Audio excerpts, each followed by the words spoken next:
সংগ্রামী সাথী ও বন্ধুগণ, খুতবা দেওয়ার কোনো সুযোগ নাই, নাম মেনশন করে কাউকে নাম ধরার মতো সুযোগ নাই।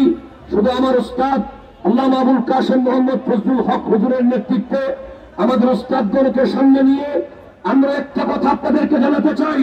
আমার কথা লক্ষ্য করুন, আমরা দেখেছি আমার ভাই রইসুদ্দিনের মুখের সামনে থেকে পানির বোতল নিয়ে সেই পানি ফেরত নেওয়া হয়েছে, ঠিক কিনা কথা আমরা বুঝতে পেরেছিলাম।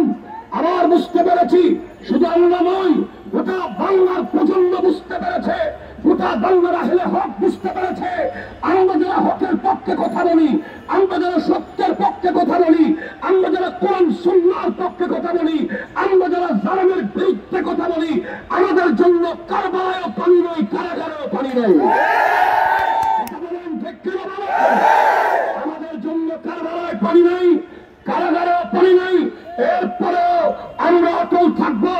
আমরা পানি এখানে না পেলেও কারবালার পানি যদিও কিছুক্ষণের জন্য মালিকানা ইয়াজিদের ছিল, কারাগারের পানির মালিক কিছুক্ষণের জন্য আমার ভাই পুলিশ ভাইরা ছিল, কিন্তু হাউসে কাউসারের পানি তো আমার নবীর হাতে থাকতে হচ্ছে। আমাদেরকে হাউসে কাউসার থেকে কেউ বঞ্চিত করতে পারবে না, কারণ আমাদের এই যুদ্ধ, আমাদের এগিয়ে যাওয়া, আমাদের সংগ্রাম আমার নবীর ইশকে মুস্তাফাকে, সাহাবায়ে কেরামের আকীদাকে, আহলে বাইত রাসূলের মুহাব্বতকে এই জমিনে প্রতিষ্ঠা করার জন্য আমার ভাই জীবন দিয়েছে। দেখতে দেখা যাবে। আমি স্পষ্ট বলতে চাই, মসজিদের ইমাম যদি নিরাপদ না থাকে, মসজিদের খতিব যদি নিরাপদ না থাকে, এদেশে এই পৃথিবীতে কোন ভিআইপি আছে যার নিরাপত্তা আপনারা দেবেন? আপনাদের মনে রাখতে হবে, প্রশাসনের ভাইদের মনে রাখতে হবে, সবচেয়ে বড় ভিআইপি, সবচেয়ে শ্রেষ্ঠ ভিআইপি হলো যাকে আমার নবীর মিম্বরের দায়িত্ব দেওয়া হয়েছে। আমরা যাদেরকে ভিআইপি বলে প্রটোকল দেই, আমাদের প্রশাসন যাদেরকে ভিআইপি বলে প্রটোকল দিয়ে থাকে, তাদের ব্যাপারে আপনি জানেন, তারা তাদের মসনদ দুনিয়া বানিয়েছে, তাদের মসনদ মানুষ বানিয়েছে, তাদের মসনদ আমরা বানিয়েছি। কিন্তু মসজিদের ইমাম যেই মিম্বরে দাঁড়িয়ে কথা বলে, সেই মিম্বর আল্লাহ এবং রাসূলের পক্ষ থেকে দেওয়া, ঠিক কিনা?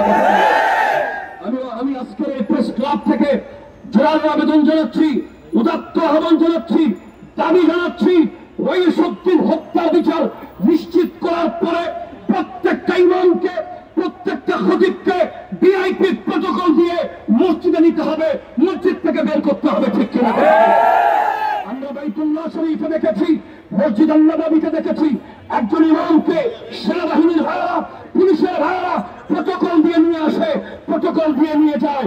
আজ বাংলাদেশেও সেই সময় এসে গেছে, ইমামদেরকে সেনাবাহিনীর, পুলিশের প্রটোকল দিয়ে মসজিদে নিতে হবে, বোঝাতে হবে ইমামদের নিরাপদ থাকলেই পৃথিবী নিরাপদ থাকবে, ঠিক কিনা? আপনাদের সকলকে মুবারকবাদ।